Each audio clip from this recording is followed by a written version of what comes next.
Hello, friends on YouTube. Can you all hear us?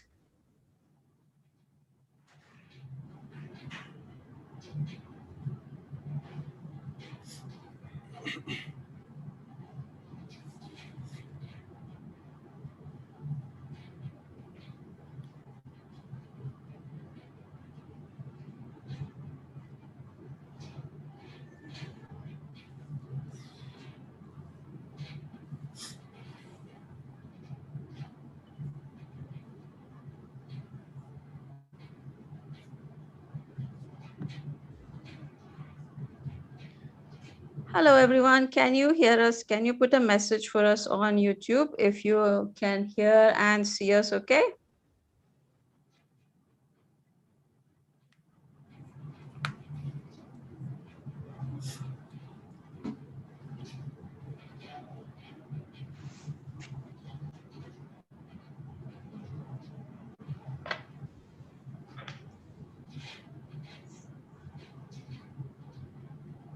Yes, apparently everything is okay. I could hear myself, so it should be fine.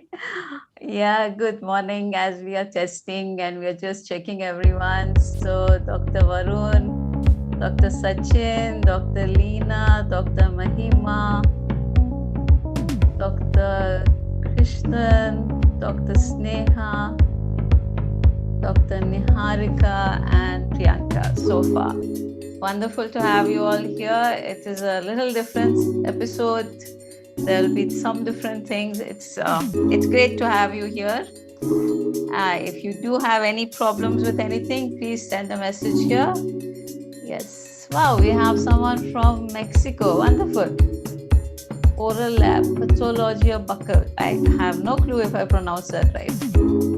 And ONGKS. From CL. I don't know where that is. Okay, Chile. All right. Funny. Great. Great to have everybody here. Yes. So wonderful. We shall be starting shortly. We have... Oh, I can't. Okay. I think we have just about a minute or so left. So... Yes, let's listen to some video while I check everything in the background. Yeah. Okay, Oral Lab is Dr. Veronica.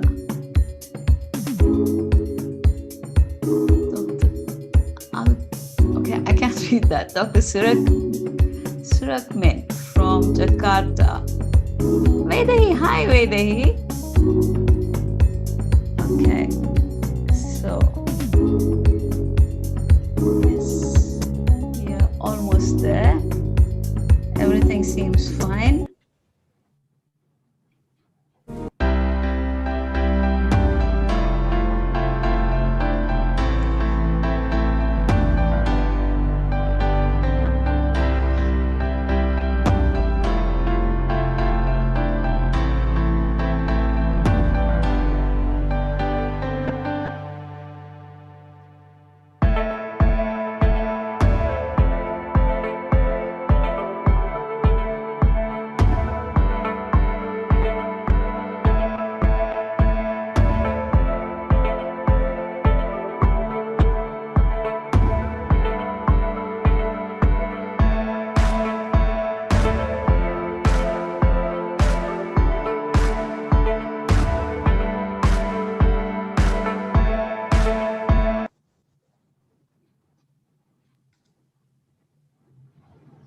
Okay, so now give me a minute while I switch over to another share.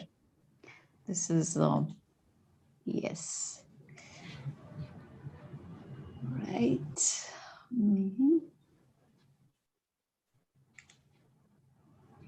I know much sharing happening, but what? That's the way it goes. And okay. Right, I think we got it going okay. Yes, 3 screens does that to one, you tend to see everywhere. Okay, so greetings and welcome. to the 59th webinar live stream on the channel. It's an exciting time for us. It's been an exciting 2 weeks, mostly because, well, last week we went on to get to cross 1,000 subscribers. And this week, I'm excited because, well, I've been asked for a certificate for so long, and now I'm trying this out. Let's hope it works, and I'll let you know how basically it's to be done. So if you're watching the live stream, or later on, if you're watching the video, you can actually finish a small assessment and get a certificate. There is a little video I have made as to how you can actually do that. So yes, let's watch that video.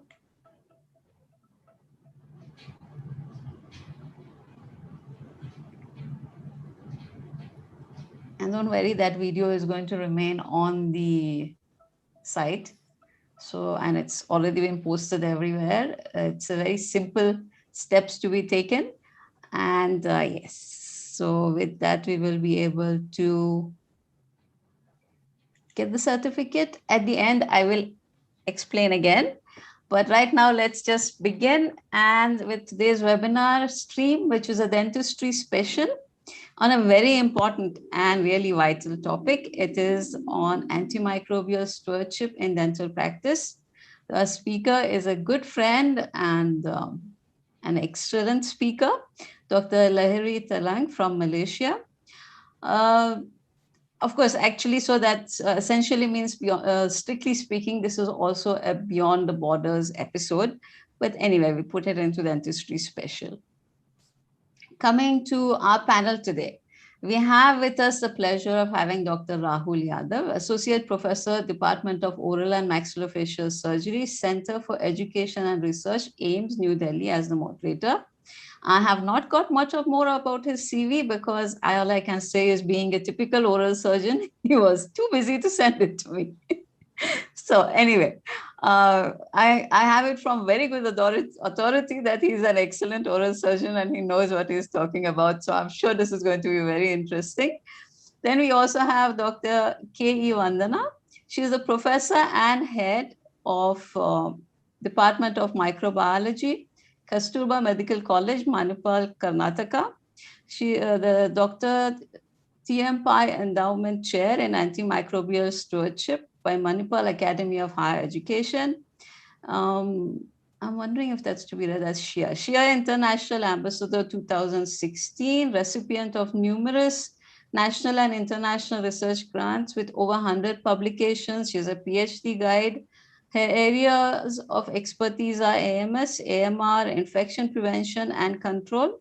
She's the executive board member, Hospital Infection Society of India. And so all I have to say is, now welcome to both of you. This is really wonderful having you all here. With that, I will stop my share and request Dr. Rahul to please introduce the speaker and take over.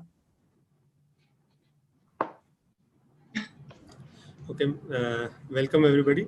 And today it is going to be a very interesting topic, which will be taken by Dr. Lahiri regarding the antibiotics stewardship. And Dr. Lahiri is currently working as an associate professor and head of the Department of Oral Medicine and Radiology in Penang International Dental College.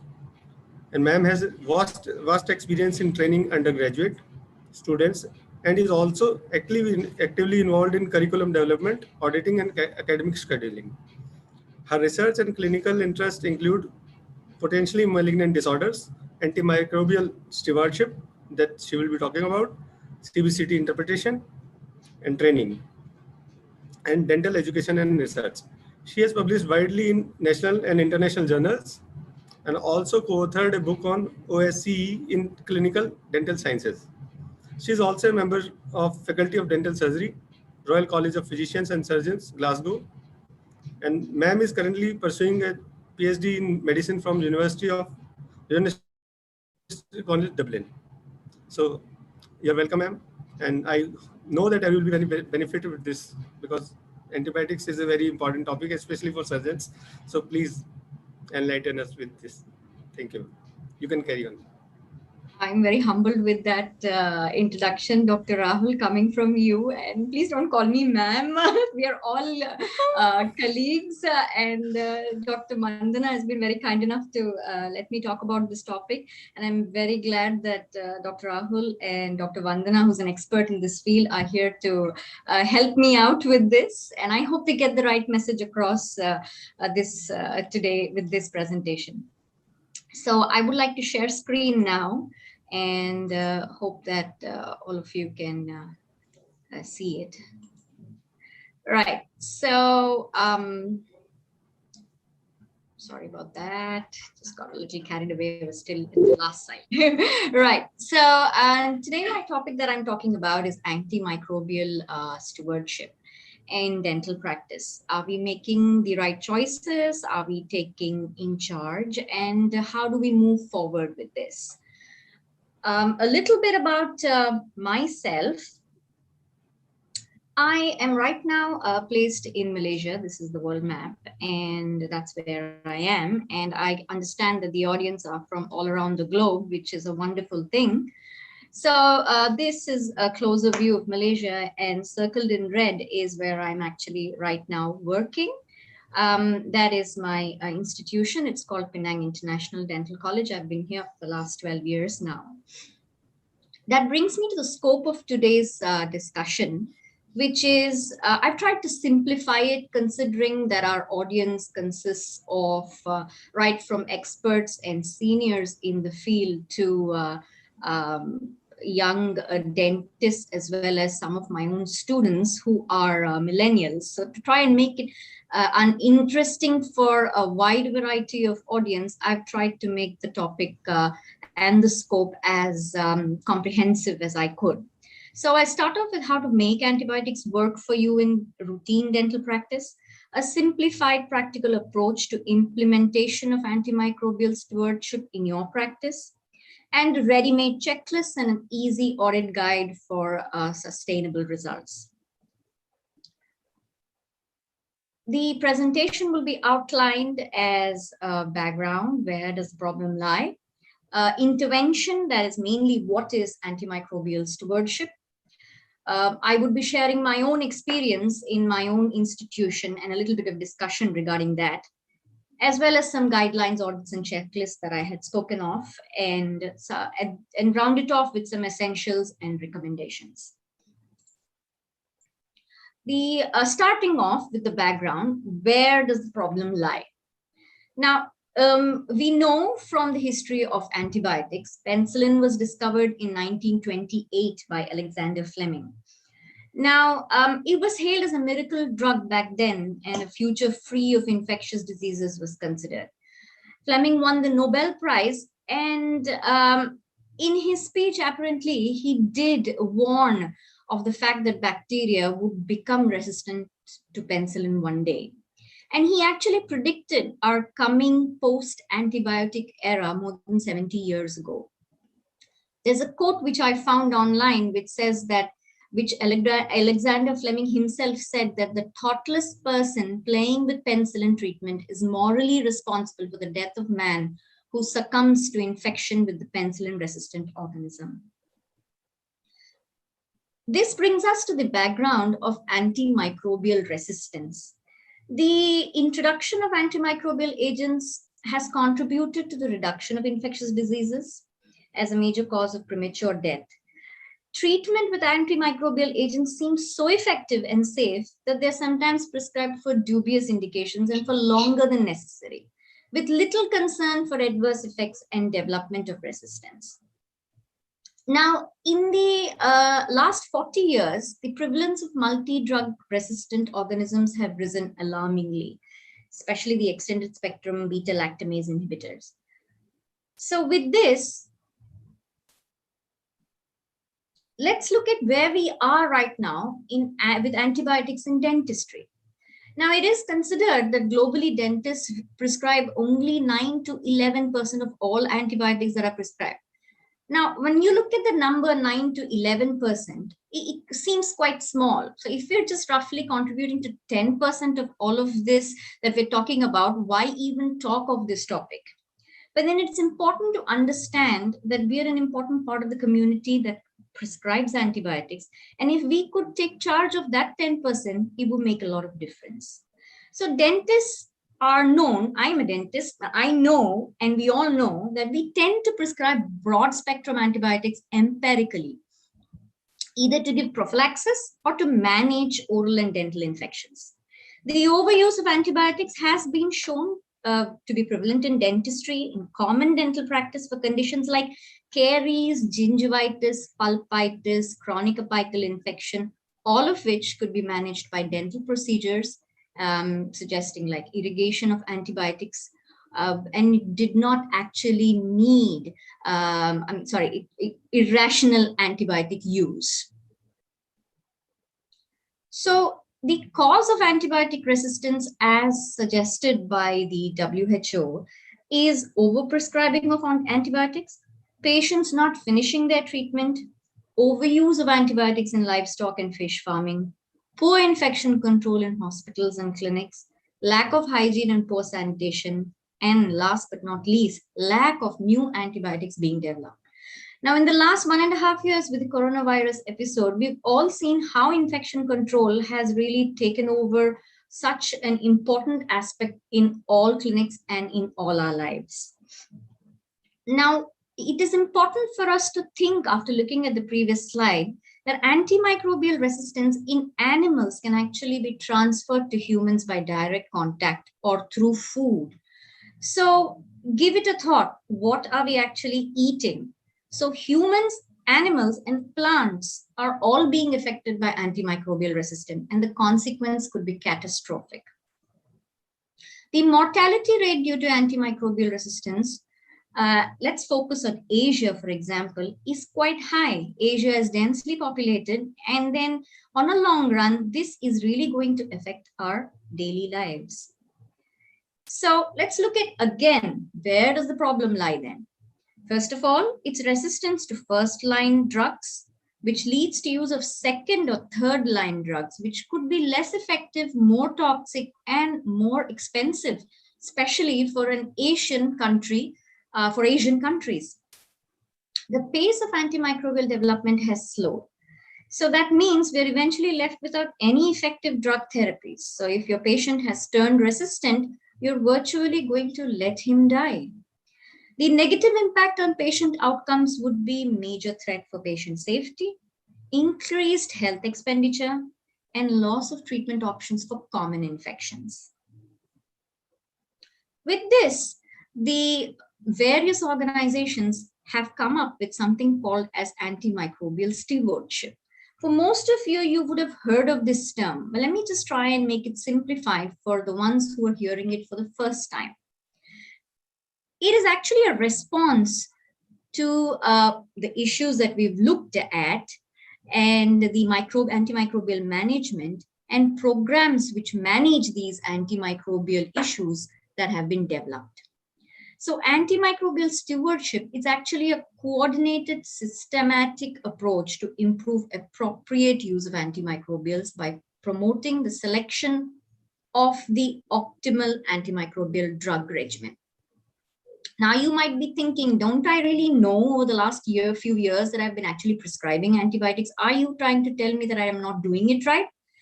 We're not actually telling you that, but probably we're looking at a regimen which consists of the right choice of antimicrobial, given the situation, the right route of administration, right dose, right time, right duration, and minimizing the harm to patient and future patients. So all of these right choices put together would be combined and called as antimicrobial stewardship.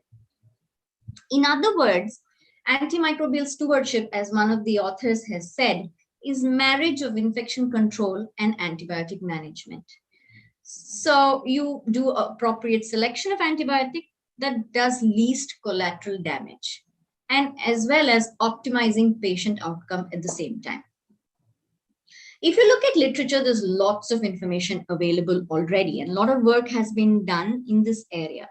So general dental practitioners regularly prescribe antibiotics to manage dental infections, although sadly, most of these can be treated by local measures. Now, And amoxicillin and metronidazole are considered the most common antibiotics used in dentistry. The factors that act as barriers and facilitators of evidence-based management of patients with bacterial infections that were found in the literature are: doctors often complain of lack of time to perform a local measure. There's a lot of pressure in the clinic, and sometimes the pressure from a patient who wants quick results, and there are wider public health considerations. Clinical audits have been done and have been recommended. Clinical audits in conjunction with education could favorably change antibiotic prescribing patterns. Examples: you would want to impart skills through training, provide an example for general dental practitioners to imitate, like a model, a ready-made modeling kit which they could use, and as well as creating an expectation of a reward. Obviously, if you want me to practice stewardship, I need something, and a program for incentivization, which doesn't mean monetarily, but other forms. So if you look at the common antibiotics used in dentistry, actually we have a very few medication you actually need. If you were to look at this chart, most of you would agree with me that on a routine basis, you tend to use amoxicillin, augmentin, erythromycin, azithromycin, metronidazole, cephalexin, clindamycin, doxycycline, ciprofloxacin. I may have missed one or two, but essentially if you have these, it is more than enough. You don't really need to go beyond these antibiotics to treat routine dental infections. So this is an table I've taken from one of the common textbooks which we use to teach children. If you look at the common pathogens associated with orofacial infections, the most common ones are Streptococcus, and then the least commons would be Lactobacillus or Veillonella. So the others lie in between.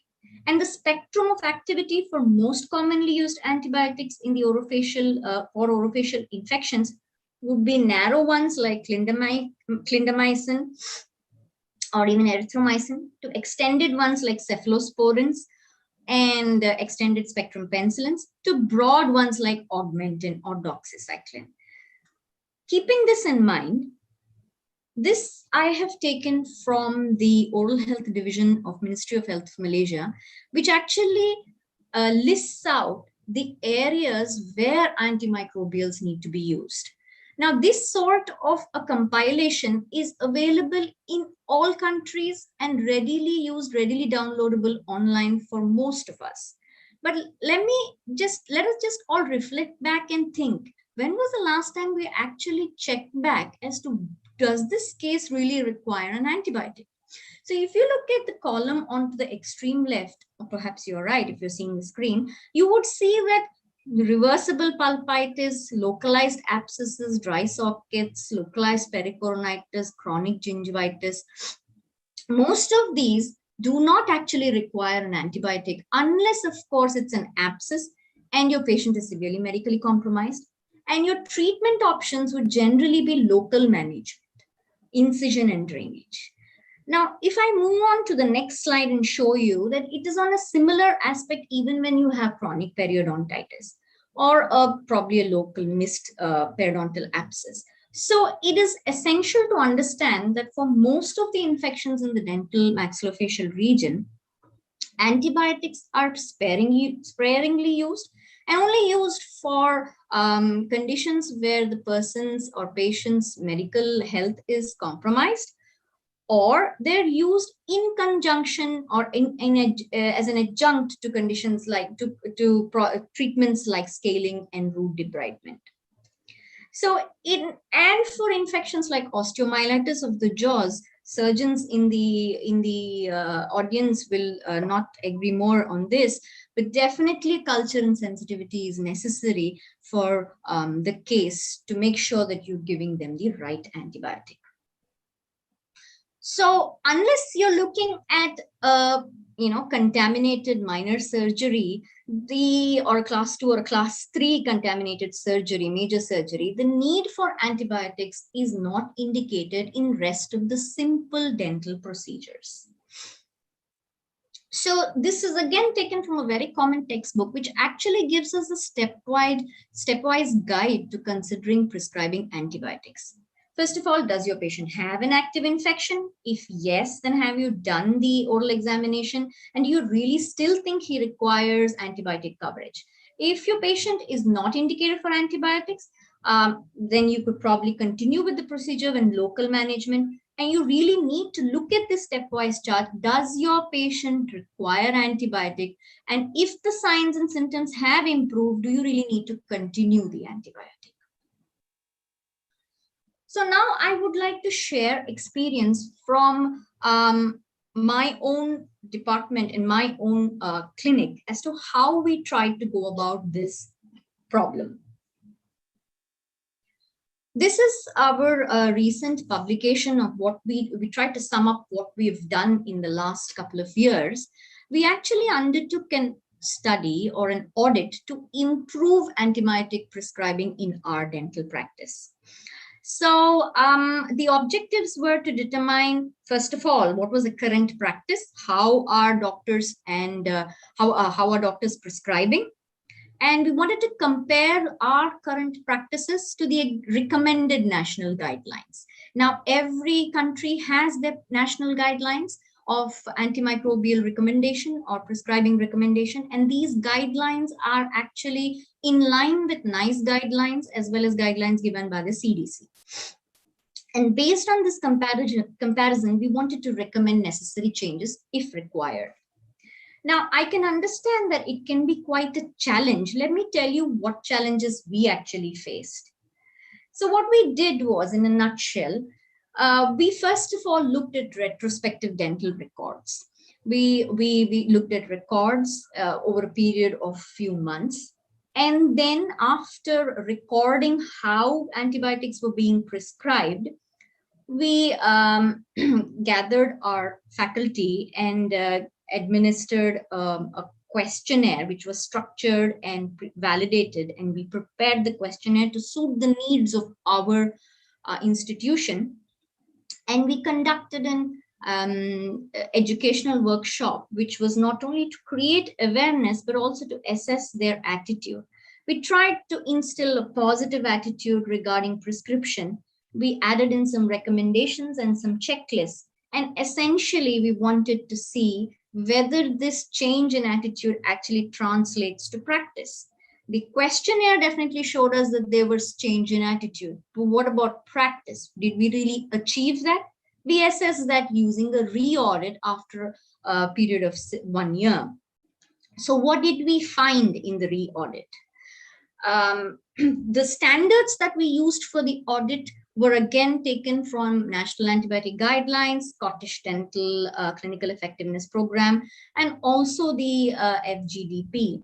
So combining all of these guidelines, we actually prepared an audit tool where we assessed the type of antibiotic being prescribed, what was in age and gender of the patient, and the diagnosis that was given for that particular case, and did they actually write a reason for prescribing.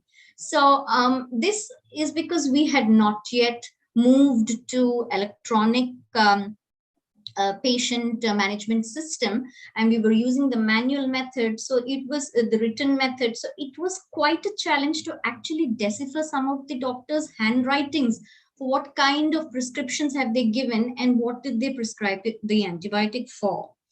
And we also looked at compliance to the national guidelines. Were they actually writing the antibiotics in accordance with the guidelines? And were there errors? And what was the clinical intervention done for that particular case for which antibiotics were prescribed? I hope all of you are with me on this. So then what did we find? The results were quite alarming. We noticed that over a period of 6 months, patients, 943 prescriptions were given of antibiotics. That means it is an average of 157. Now, we're a small practice, and that is a very large number for our practice. So after we did the continual professional development, immediately, obviously, the results are rosy. And then we did see that within the next 6 months, it dropped to nearly half. So an average of only 92 prescriptions were being given. So how did we achieve that? If you look at the audit period, the most common antibiotic that was given was a combination of amoxicillin and metronidazole. Like we discussed, it is the favorite antibiotic combination for all dentists all over the world. So we did see that they were that was the most common combination given. And during the re-audit period, it still remained the highest antibiotic of choice, but definitely the numbers were different. Now the condition, now this is a very interesting graph. It actually shows you the conditions or clinical conditions or the diagnosis for which antibiotics were being given. So during the audit period, so our doctors, me included, you could include me as well, we were prescribing antibiotics for conditions like apical periodontitis. Look at the number. I mean, you wouldn't normally prescribe antibiotic for apical periodontitis, but we were doing that. And then the actual surgical conditions like a dentoalveolar abscess or post-surgically were way down below. When you look at the re-audit period, we see that the distribution has changed. That means the same number of antibiotics, if you consider the combination of reasons for which or diagnosis for which antibiotics were being prescribed, the landscape has changed to pericoronitis being the condition for which antibiotics were being prescribed, or in case of impaction, and then a dentoalveolar abscess or post-surgical. So these were more higher in number. But of course, you can see the apical periodontitis is still there. It's still there, but it is way much lower than what it was in the first audit. So if then we looked at whether doctors were complying to national guidelines. So during the audit period, sadly, 81% of our prescriptions were inappropriate. That made me wonder at that point, oh my goodness, what have we been doing all this while? And during the re-audit period, there was a marked improvement. We saw that only 46% were inappropriate and majority of them were actually appropriate infections. Sorry, appropriate prescriptions, complying to the guidelines. Now, what do you mean by complying to guidelines? That means, were they giving antibiotic for a condition that has been recommended for antibiotic prescription, or were they just giving antibiotic because the patient wanted the antibiotic? Or probably the doctor didn't have time, so wanted the patient to go home with an antibiotic. So we also looked at errors in prescription. Now, this was something which we looked at from a very broad perspective, right? From if the doctor had missed writing the dosaging, or if he had missed writing the actual name, or he asked the student to write and forgot to sign. So these are the kind of things you face when you're in a dental school with a high patient volume. You have a very busy day and there are errors. Now, luckily, the pharmacist who's giving out the medication has to be level-headed and use his or her discretion to make sure that these errors don't translate into actually pills being given out wrongly to the patient's hand. So we did notice that these errors in prescription also actually came down, which was very, which is very good. Now, if you were to compare the results between the audit and the re-audit period, we saw that the number of antibiotic prescriptions dropped. The reasons for prescriptions was they started writing it in the prescription. The most common clinical condition for which antibiotics were given also changed. Compliance improved. It improved to 54%, and errors dropped to 12%. Now, that was amazing for that period of time. Now, how did we actually assess these doctors? Is by giving them these case scenarios and actually testing them that do they give the antibiotics for these kind of case scenarios or no. So this was what we tested in the pre-test and the post-test.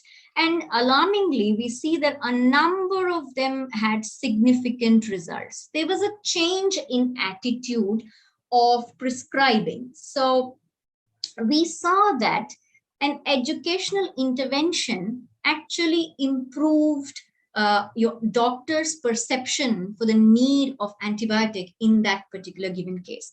We gave them simple scenarios for which they were to think about. For example, the one here, after access opening with a symptomatic apical periodontitis in a healthy adult. Do you give antibiotic or no? So the answer is supposed to be a no. So similarly, we gave them out 12 different case scenarios and wanted them to think about whether they require antibiotic or no. And that is one thing we tested. So what did we learn from this whole experience with our doctors, or a small number in a smaller clinic, is that there are differences in opinion and prescribing antibiotics, as well as there is a lack of uniformity among dental surgeons. Now, we must admit, all of us are trained at different timelines. We've got trained from different institutions, and we've worked under different doctors. So prescribing tendencies tend to follow our, the surrounding. We don't generally always go by the book. So we found that it was very difficult for the many of us to accept change. If doctors found it very challenging to actually accept change. For example, they would, on a routine basis, come back and tell me that we are living in Asia. Patients are resistant to antibiotics. Their bodies are stronger. They can tolerate antibiotics. Or they would come back to me and tell me that, doctor, are you thinking that the patient is going to be happy if I send them back just with paracetamol? Obviously, he or she wants an antibiotic. Otherwise, the patient thinks that the doctor is not doing his job.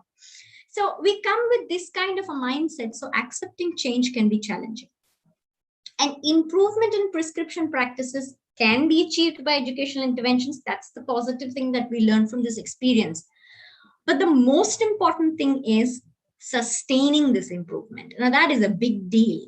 Now, we've tried to keep this going, and I would really have to admit it has been very difficult to get every new person who joins the institute to follow what you're trying to follow. So there were some guidelines and checklists that we needed to use to streamline this and make sure that right from the doctors, students, the nurses to the pharmacists, everybody is on the same page. Now, how do you do this? You can't be policing around, you can't be auditing all the time. So you need something to act as a reference point or act as a barrier. So what we did was we developed a checklist. We developed a checklist which would go into every case file before an antibiotic was prescribed.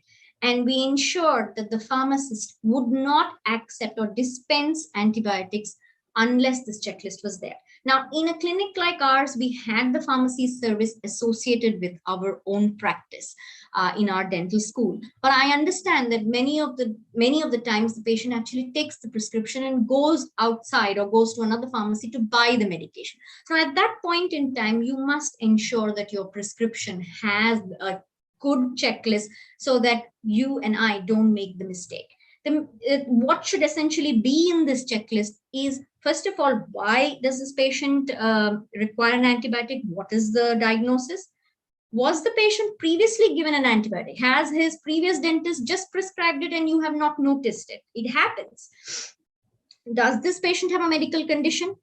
Does this patient have any allergy or interactions? You wouldn't want to be prescribing penicillin to someone who's allergic just because you didn't counter check the case records properly.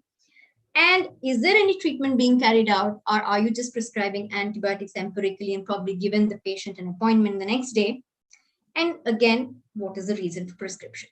So even literally, we actually printed out hints like name of the drug, dose, frequency, and durations. So young doctors out there, do not forget to actually list out all of these.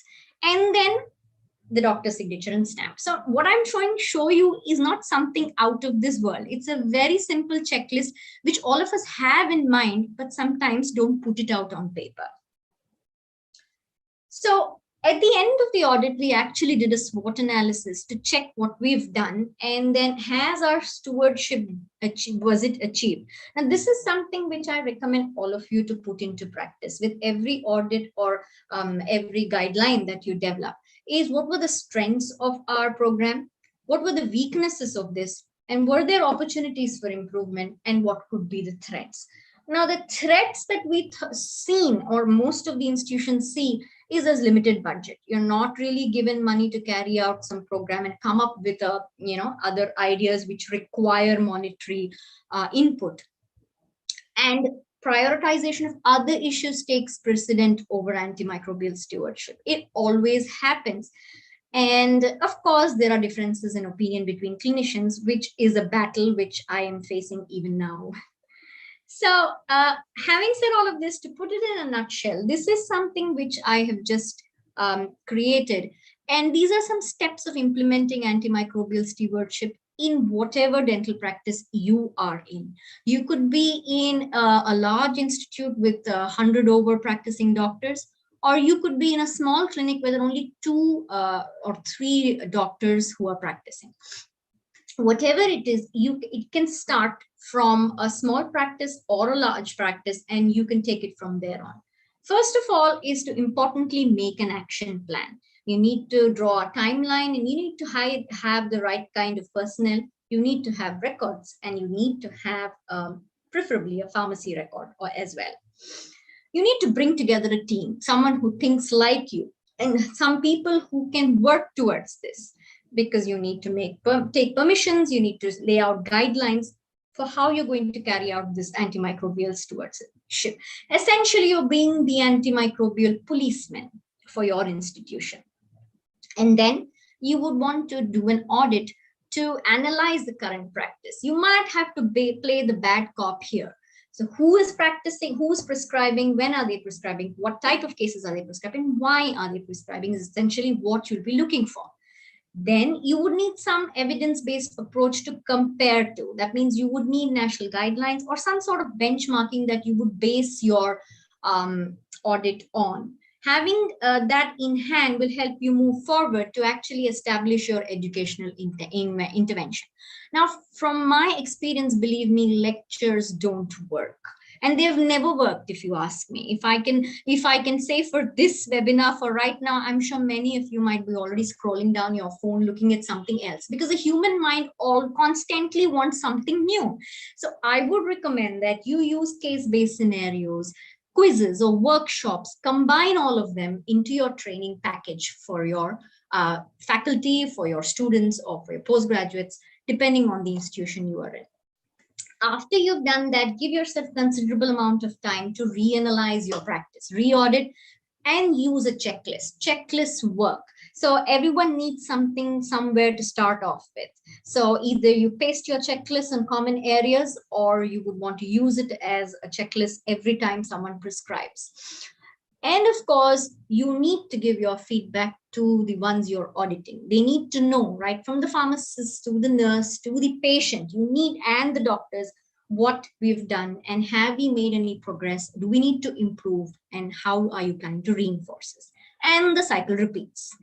So keeping this in mind, I would just like to come towards the end of my talk by listing out the essentials and recommendations.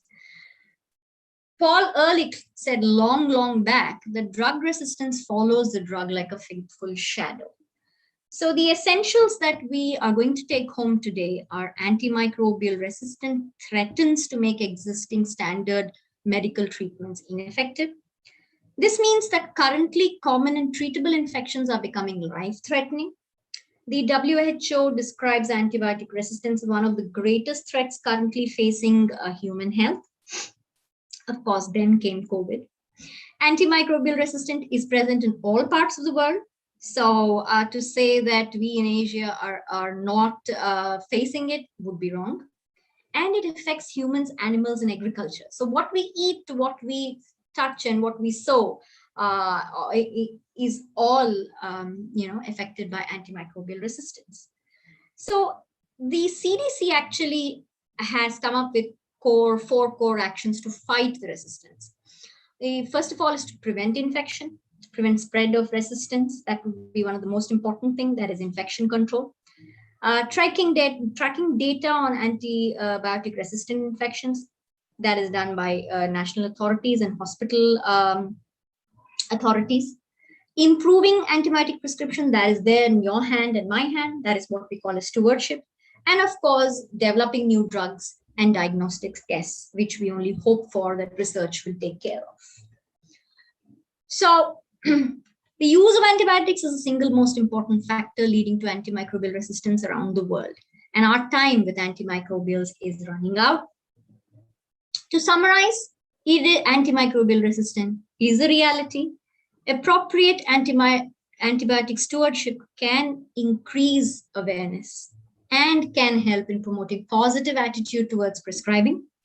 A simple intervention like a checklist has helped us achieve this, and I am sure it will help you too. Dental schools especially play an important role in developing rational practice of dentistry among their students. So if you are faculty out there, it is important that you bring this into your own practice, because your students are watching you. They are watching you, and they are going to do what you are doing. And that is what we want them to do. We want them to learn from practice.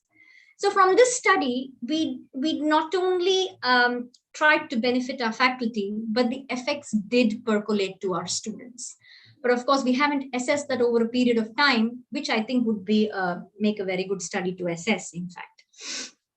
Most importantly is a step towards promoting the health of the community. So I told you that I would finish, but I still have another slide. In spite of all of this, the rosy picture that I've tried to paint, prescription or prescribing is a behavior. And it is a very complex behavior. It's a social process, and it has a lot of determinants which influence our behavior of prescribing. There is collateral impact, which is not tangible at prescriber or patient level. Expertise is required, but not universally used. And principles need reinforcing and sharing.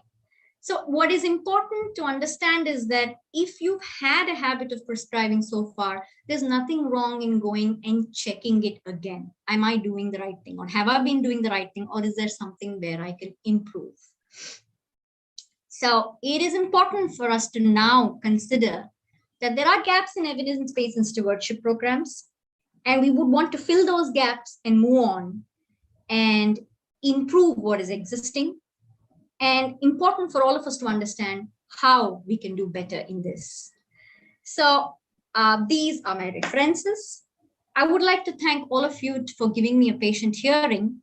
And as Greta Thunberg says, you're never too small to make a difference. Thank you. Yeah. Thanks a lot, ma'am, for such a nice talk. And I know that everyone will be benefited by such a lecture. And now we are open to the questions. If anybody wants to ask, so they can message us and the rest. So I think there are so far no questions. Yeah, there is no question. So, yeah, so I think we will start by, well, everyone takes the time to type in, putting their questions there. I think we'll request Dr. Vandana to give us her thoughts so far, and just to give us an idea of what she thinks about this so far. Thank you, Dr. Mandana, for having me here with us, and I'm extremely humbled to be in this group and to listen to the wonderful experience from Dr. Lahiri. Maybe first time I'm hearing a person who is sharing their own experience and not theoretical in terms of antimicrobial stewardship from the region close to ours own. The problems are not different in India. I must say that the antimicrobial stewardship is the most neglected entity across the medical fraternity, for a simple reason that the moment everybody joins a medical school, they take infections for granted, and then everyone feels we know everything about antimicrobial agents, and we are authorized to use these antimicrobial agents in a way we like. However, at the same time, if somebody comes with the neurological diseases or heart ailments, every practitioner would be too scared to touch that patient and immediately refer to the right doctor to manage these patients. For many years, this thought has been into the medical fraternity. That is one reason where they misuse antibiotics, just like antipyretics. The antibiotics and antipyretics were put in the same bowl for using. That's why we reached today's time where we are almost out of antibiotics. I would share with you the grave situation of the Indian hospitals, maybe same with the similar Southeast Asian and the other Asian countries and the other LMICs. The situations would be similar. In our institutions, in the ICU, if I bring you the statistics of ICU, the commonest organism causing serious infections acquired in the ICU would be Klebsiella pneumoniae, Acinetobacter, and Escherichia coli. And LMICs are known for gram-negative infections. Currently, the resistance to carbapenem, which is the last resort antibiotics for these gram-negative bacteria, has been little above 50% with us. If you travel north towards Delhi, the situation is even grave. I think Dr. Rahul would agree with me. It might have reached up to 80% or 90%. So what does that mean? Anybody who becomes sick for different reasons and goes into ICU, due to poor infection control practices, if anybody gets infection in the ICU, the chances of them having the infection due to Klebsiella is very high because that is the common organism. And every 1 in 2 patient doesn't have any chance of satisfactory treatment. Situation is that grave. 1 in 2, it is 50% with us, maybe 70 to 80% in other areas of India. Who pushed this to this situation? All of us. All of us. Whoever used antibiotics, maybe as simple as ampicillin or as big as carbapenem, everyone has a role to play. And most importantly, the medical schools never concentrated on educating the undergraduates, including dental students and the medical students, about infection prevention and appropriate use of antibiotics. These two were the most neglected areas in the medical education, and that is where we stand today. In the current time, it is very heartening to know Dr. Lahiri taking active initiation, and when I was going through her presentation, the data and the way she presented was so true and very close to what we go through in our everyday situation after starting antimicrobial stewardship in our own setting for the last 5 years. I would prefer supporting you through some question answer sessions. And if you would like me to concentrate on something specific, I would be happy to answer that. Yes, that'll be There is a perfect. question. Excuse me. There is a question by Navina. What about antibiotic course completion? For example, if a patient is symptomless after 2 days of taking antibiotics, so we should stop it right there, or we continue it for, maybe that is what she wants to ask, for a duration of time. I think the course should be completed. Yes. Course should be completed.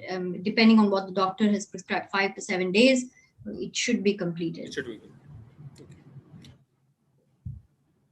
So another question is something on this? Yes, ma'am? About the course of antibiotics. Can I say something on this? Yes, ma'am, please.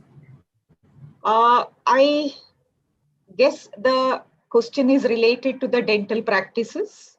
maybe in outpatient settings or a standalone dentistry or even in the dental schools. There is a huge misconception about the course of antibiotics. Generally, everyone believes the antibiotics must be taken for 7 days, 14 days, 21 days. Nobody made these magic numbers. It is just an anecdotal evidence that take antibiotics for 7 days.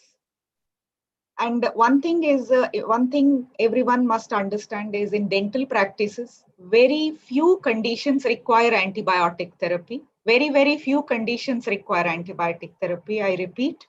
And if at all you have used it for a right indication, if the patient becomes symptomless, the shortest course of antibiotics, maybe 2 days is also sufficient. You can stop it right away.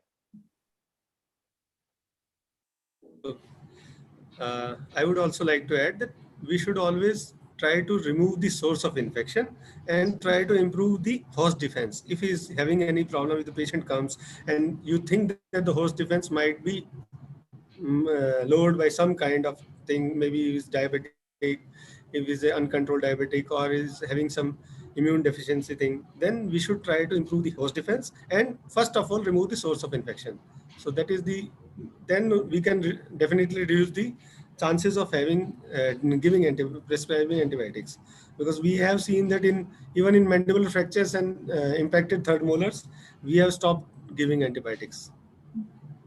Maybe one prophylactic dose only.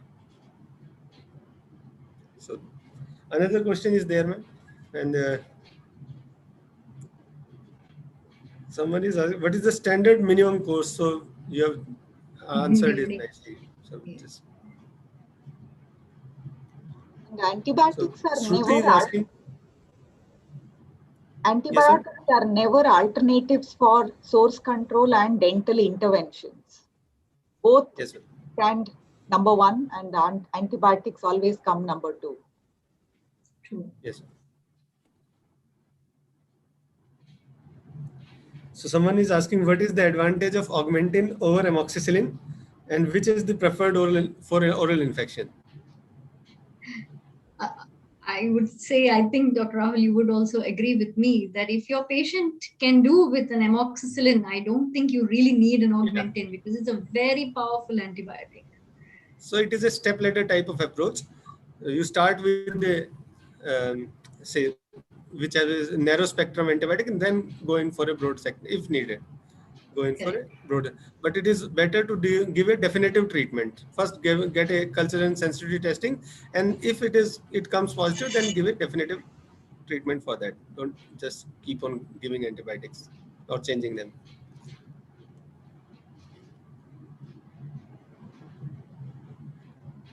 So no. There are some questions earlier on, I think. Yes. If you scroll up.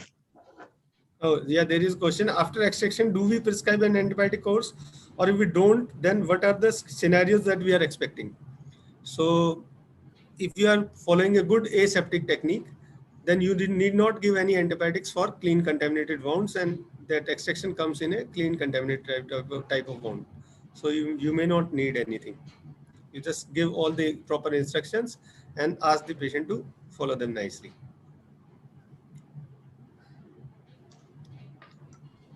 There is one earlier question from Dr. Vivek Gupta. Yes, ma'am. There is a question that can microbiological assessment of dental pathologies, if possible, can it help in administration of antibiotics, and how practical this can be in this particular scenario? So I think in routine practice, the most common reason why you would send for culture and sensitivity is only if they are suspecting osteomyelitis or an infection that is not. Is there. Yes, if it's not coming down with your usual local treatment. So yeah, so on a routine daily basis, I think Dr. Vandana would also agree. I don't think you get much from the dental settings do not receive much of the requests from the dental settings unless it is a chronic infection. Correct. And inability to manage with your routine practices. and of course, osteomyelitis and Vincent's angina, Ludwig's angina, those type of abscesses are always better to have a microbiological guided therapy.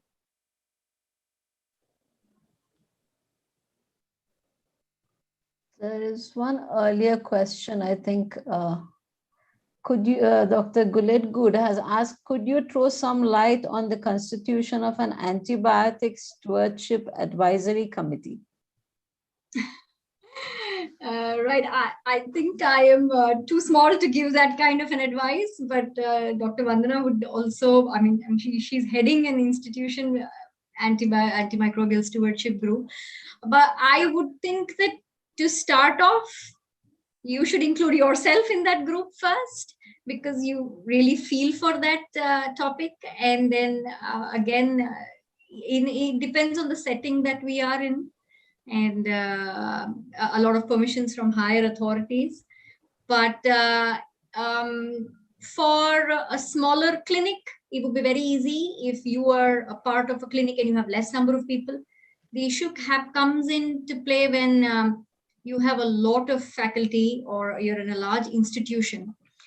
How do you manage? So it has to come with the right kind of leadership and convincing them that this is one of the important areas that needs to be taken care of, even in a dental setting. So I would like Dr. Vandana to add to what I just said. Thank you for this question. The answer is quite big to answer. So let me condense it into a few important points.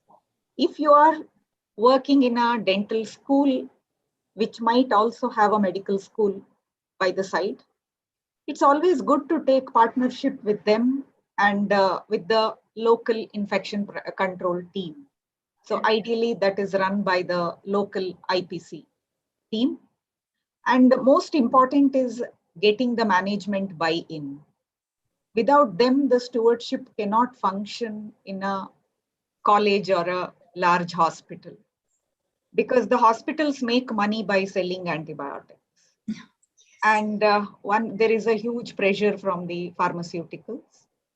And secondly, in countries like India, I do not know about Malaysia and other countries, almost 70 to 80% of the patients buy antibiotics from their own pocket.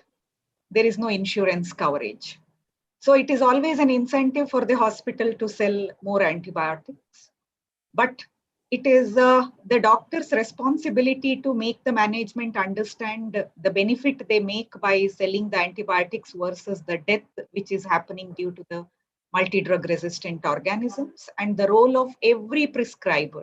The last slide, what you have put up, is very, very pertinent. Nobody is so small in the stewardship role. Everyone has a role to play, whether you are a prescriber of one single ampicillin or consumer of one single ampicillin, all have a role to play.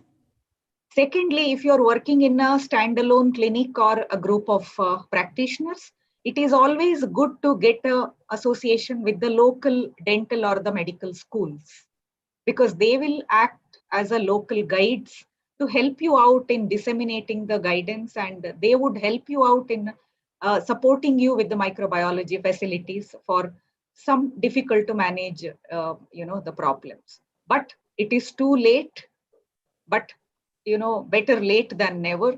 There must be an antibiotic management committee.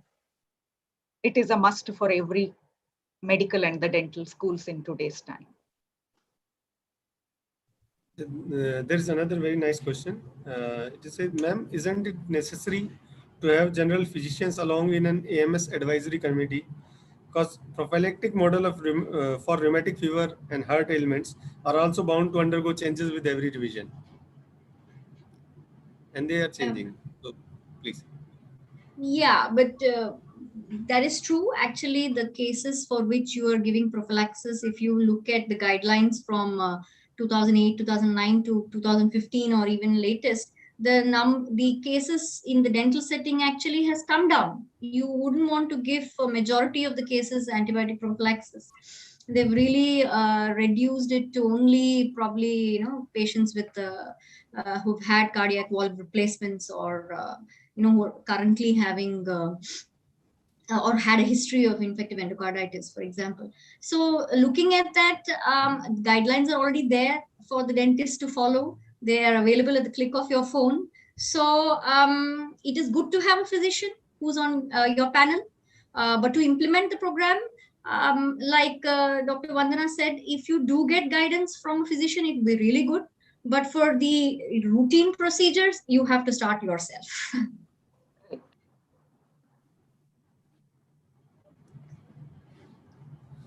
And one must have a clear distinction on empiricism and prophylaxis, because empiricism is required only when the patient is very sick and you have no time to get the diagnosis or do something. So that is the only condition where empiricism is required. Other than that, one shouldn't be using even our smallest antibiotics empirically. That's very true, ma'am, because in the dental setting, often the patient is at it generally guides the treatment. The problem is that they assume that pain needs antibiotic. So to get over that, it has taken us so many generations, and we are still stuck there. That for dental pain, you don't need antibiotic, and you just need a painkiller. So it's time that we get over. Our patients also need education. Doctors also need education. We cannot load them with antibiotic, and we should be able to manage pain locally rather than loading your patient with antibiotic. Another question Mainly is the dental intervention that matters. The number True. one is the dental intervention. True. So what is your take on antibiotics given to immunocompromised individuals prior and post dental procedures such as RCT and extraction? All right. I think, Dr. Rahul, you definitely are in the field. For RCT, I don't really see the need for an antibiotic. The RCT itself is a treatment where you're removing the cause of pain and removing the source of infection. For extractions, yes, it depends on how compromised your patient is, and if you really need antibiotic, then probably you start it off empirically and finish it after the treatment. So midway through your course, your treatment should be done. So in our Would you like to add? practice, yeah, actually, if there is no visible infection, say there is no abscess, and then you don't need antibiotics for extraction. True. But if you see there is some infection is there, then you can give a short course post extraction. But most probably empirical treatment just for a short course we can give. Correct. And that to a narrow, say start with amoxicillin if needed. And if you can see there is a big abscess and then everything is there, then you will have to go in for broader spectrum like augmentin plus metrogel. If you see that there could be some gram-negative bacteria which is involved, yes, and anaerobic infection, then you can add on metrogel also. Say in space infections, we start with augmentin and metrogel. Correct. Because there's a large abscess. Even if we drain, then we give it for 5 days. So this is what we do. I think that also covered, I had one question, one real life practice question, which I think you partly covered, is what happens? We know that the treatment has to be done, but say a patient has come to you with a painful tooth and, it has all the proper signs of a periapical abscess. And, you have to either do an RCT, you have to do an extract, you have to do something to get that pus out, right? And clean but there is no time on that day. Then what happens? Real life practice question. I just add one line. I read somewhere that it was a very nice line. They said, sun should never set on pus. If you see there is something, That's a very good one. That's a very good one, Dr. Rahul. Yes. So it is true. So sun should never set on pus, and you should do the intervention whenever required. At least if you it in an RCT, you can open it up, and if you can see there is some infection, then you can just say if space infection, then you'll have to drain it. ASAP. Yeah, that's true. I guess in RCT, if you just open the pulp space, the pulp chamber, you're fine. Yeah, that's true. Yes. Okay, actually, I don't practice regular dentistry, but this is something that obviously will be there in thought as to what are you going to do if you can't really treat it that moment itself. Or in fact, in dentistry, we have patients who are, as it is, terrified of sitting in a dentist chair. and they come to you with a tooth that is painful, and which, as we know, a dental abscess, even the vibration of the, the cutting instruments causes more pain. I remember our teachers telling us, hold on to the tooth.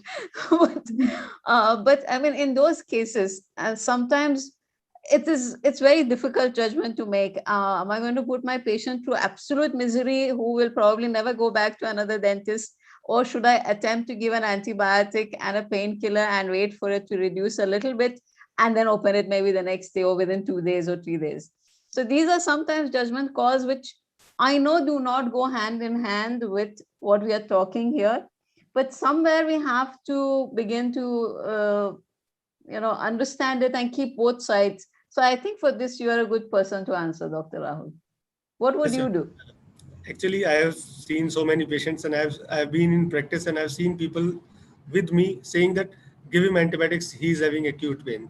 But this is not the way, because when we are giving local anesthesia, the if we give nerve blocks, then they will definitely act on that painful tooth. If we give infiltration, then that will not act. So we'll have to make a decision that we have to give a nice nerve block, and then it will work, and we'll have to believe that it will work. You have to believe. I think more accurately, you have to make the patient believe that it will work. Yeah, I it wonder is. if there are any conservative dentists in our audience who can put in a comment in there as to what is their experience. We would appreciate it. What is your experience of that? And did you have any problems with anything such as this? So anyway, I don't think there are any other. Are there any other Somebody questions is you saying can that see? to be precise in cases, somebody is asking to be precise in cases such as neutropenia. So if then it is a compromised situation, then you'll have to give antibiotics. Correct. Yeah. So just adding to what we were just discussing, case scenario is another common scenario that I have encountered is that, doctor, I have a flight to catch. How about you put me on antibiotics and then I'll get the treatment done later. So that is again, they're trying to buy time with antibiotic. So which, the doctor actually succumbs to that. So, and then you don't want to lose the patient. It happens very often in private practice. So you end up giving them antibiotic and trying to buy the patient's time. Okay, I'll give you antibiotic for 3 days, you finish your job, come back, and then we'll do the root canal. How do you counteract with this kind of a situation? So Sometimes that's it all. may be not that you're just trying to give in to the patient. It may just be that, I mean, you can't really, if a patient has a flight on that day, an international flight, and there are so many matters involved, and you're thinking about people leaving from home. Now, I have had a situation of a person who is in a country on a limited visa and needs to leave. So what do you do then? You can't keep them behind. You can't, get them to go through the whole rigmarole. I think it's like everything else. Yeah. I don't know. Dr. Vandana will have to weigh in on this. At some point, that is why humans are practicing and not AI. That's why we still don't have robots, because sometimes on rare occasions, we may have to call in our judgment and weigh in the options. But for the most part, I guess the stewardship and the proper judicious use has to be considered, because otherwise, I think in the long run, we will have nothing to treat anybody with. True. Yeah, at this point, I want to make a comment because whenever there is an abscess or there is evidence of pus, we are, by prescribing antibiotics, treating our own anxiousness. It is, in abscess, no antibiotics will work. Nothing reaches the region whenever there is a pus or anything else. Unless you intervene, the antibiotics are never going to act. That is number one. Second point is that yielding to patients' pressure. Actually, after our interactions with the local Indian Medical Association doctors, the members, and we have had several sessions with them, the feedback what we get is the patients who believe their primary treating doctor or a dental surgeon, they actually believe the words of the doctor. It is mostly the reassurance of a doctor which brings confidence in the patient, and they really do not force the doctor on giving antibiotics. It is the doctor who is impatient and treating their own consciousness and anxiety. And we undermine the patient's power in believing in our words. This is not my words, because after interacting with the local IMA doctors, they always believe that if I tell with confidence, my patients do believe me. Yes, that is very true. Yes, Dr. Rahul, anything else? No, no more questions. Okay, I think we are sort of wrapped it up for the day. And I think all that we heard from Dr. Vandana, that we are already out of some antibiotics, essentially of their activity of some antibiotics. And I think the last 2 years have also shown us that we cannot take any infection lightly. We are still not that advanced to be able to tackle everything. It takes time, and it may take many lives, like sadly it has taken with COVID. So yes, the questions I put were just, please note, were not to say that you should go and do it. I was trying to get answers that would be a guideline for such rare occasions of what we can do and what we cannot do. So at the end, I think the summation would be that we need to avoid antibiotics where they are not needed and go for what is our primary job, that is treat the actual condition. And antibiotics are just the sort of, are supposed to be the completing the scene, are not supposed to be starting the scene. And anyone else wants to, one last message to everybody? We have 310 people watching, so if you have a message for them, please say so. From my side, I would like to say that no matter how small you are, wherever you are, you should take part and start off the stewardship at your level. And we would do the rest of our future generations and a big favor. Yes. Yeah, I would add one more thing. If you misuse any other drug in your hand, you would harm only one individual. But if you misuse antibiotics, you would harm the generations. However small prescriber's role you have or a big role you have, the more you use, the faster we lose antibiotics. This condition is unique for antibiotics. It doesn't exist for any other drugs. Even if you misuse any drug, only that particular patient, there might be some adversities. But in antibiotics, it is totally a different scenario, because here the third party comes into picture. Those are the bugs. The bugs do have resistance in them, and we should not irritate them by our misuse of antibiotics so that they develop resistance faster and faster. And everyone has a role to play. Please don't think that I prescribe only ampicillin and once in a while, what role do I have? No, everyone has a role to play in saving antibiotics for our future generation. And especially the dental school have to take an active role in training the newer generation about antibiotic usage and infection prevention, because they are in their best age to listen and practice. This is our own experience with our medical students. When we started the antimicrobial stewardship program for the young doctors, especially the second year medical undergraduates, they took it with a lot of positivity, and now they have really become the champions of antibiotic stewardship in wherever they are practicing. Yes, true. Thank Dr. you. Rahul? Yes, ma'am. So, as ma'am said that no antibiotics works on abscesses. So please, first of all, try to remove the source of infection, and then look at the host defense, and then you can prescribe antibiotics accordingly if required. And it was really a nice talk. Thanks a lot, everyone. That's it. What I wanted to say. Thank you. Thank you all a lot for being here. This was very interesting, and it has been seen by a lot of people today. It will remain on the channel, so it can definitely be seen more in one of the least covered, I think, topics where we as dentists have a great hand, but somehow have not really kept up with it. So this was very, very interesting. Thank you all. and now to share my certificates to you. Just give me a second. And I think if there are any more questions, we will go through them, and we shall.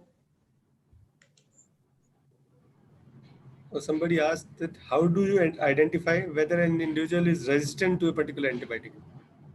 Interesting. Yes, you can take that, and then we shall finish. Yes. It's not the individual becoming resistant, it is the microbe that becomes resistant to the treating antibiotic. The individual doesn't develop resistance. It is the organism, and antibiotics are like carpet bombs. You do not have a magic bullet to treat one particular bacteria. When you plan a management with antibiotics, it does a lot of other killing. A lot of good bacteria are also killed. So these bacteria develop resistance to the antibiotic, not the individual. So how the bacteria is resistant or not, it is tested only by sending the samples to microbiology. Yes, thank you for that. And yes, are you seeing that certificate? Yes, thank you so much. You are most welcome. Thank you, Larry. That was a very interesting talk indeed. I'm Thank so you so glad much. you could make it. Thank you for thinking of me. Oh, you're And most welcome. yeah. Sorry, that went in the reverse order. Yeah. Yes.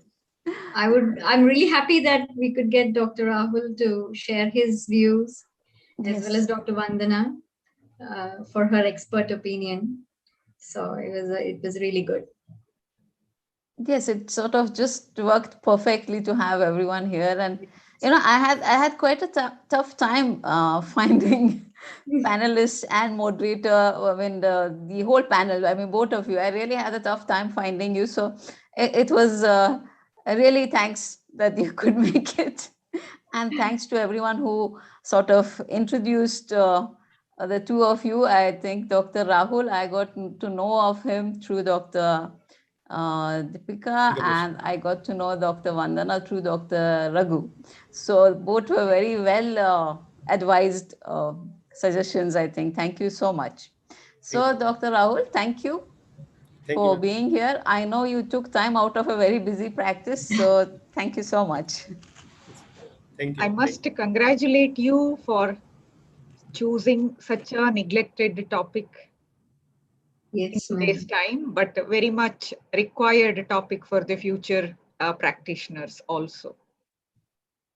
Dr. Larry's choice was really spot on. Yes, he did a great job with that choice. Thank you so much. Thank you. Thank you. Thank you. And it was a nice talk, ma'am. Thank you. And Thank you you, so Dr. much. Vandana. And Dr. Vandana, thank you for joining us.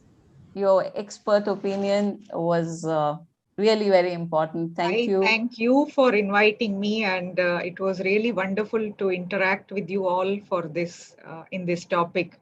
I must thank you. It was my privilege to be here amongst you all. Thank you so much. I hope you will come back soon. Sure, definitely. I would love to. A special thanks to Lahiri for presenting such a wonderful work, and it is commendable to know somebody who is actively working in AMS and dentistry. Thank you, ma'am. I will always revert to you for some opinion later in future. Happy to. My pleasure to know you all. Thank you. Yes, and then I have to just yes, and thank you to all the viewers. And of course, I did mention that I will tell you how to get the certificate. Yes, we are starting the certificate today for the first time. So it's if there are any small problems with the whole setup, please be mindful that it is just starting. There shouldn't be. I have sort of tested everything many times. So as I showed in the video before, all you need to do is if you were a part of the live stream, so just you please put on a hi and say so that we know you're there. And you need to watch the whole video. Please remember, because the assessment questions are based on whatever was spoken. And so if you have joined us in the last few minutes, you can always rewind and watch the whole thing. After you do that, then there is in the description below the video, there is the link given that will take you to a processing fee page, basically. So if you are paying from within India, the processing fees is 125 rupees. If you're anywhere outside India, and you will be, of course, paying in an international currency, so that is $5. You finish that payment and just wait. The screen will take you to the questions. Fill the questions, answer all the questions, and just hit submit. After that, the rest of it is with me. Within a few days, you will get your certificate. If you have not got the 80% correct that is required, I will send you a request to do the test again. So that is also fine. Really, the test is not really to test your knowledge in the true sense, but the thing is that we attend so many webinars nowadays, we read so much, we see so much. Sometimes we feel we kind of got it all, but afterwards it's not really all there. So it's just a way of getting you a chance to check up whatever were the important points, and which is why it's possible to take the test as many times. It's just the idea is basically learning. Finally, it's all about learning. And if you have anyone who has not watched this or who wants to see it, the whole thing will remain active subsequently too. As usual, you can watch it later. You can take the test later. Do remember, let me know, put in a comment also to tell me if you think this was good. Oh, and yes, before you take the test, you need to have a comment if you are not, because one of the things in the test requires you to put in a copy, cut and paste either what you have put in the live chat or what you have commented in the comment section. So with that, thank you so much. Thank you everybody for being here. It's always a pleasure. We are looking forward to having you next week. And next week with us is going to be Dr. Arvind Babu. He was also there actually watching today's session. So he will be talking on some pathology and radiology correlations.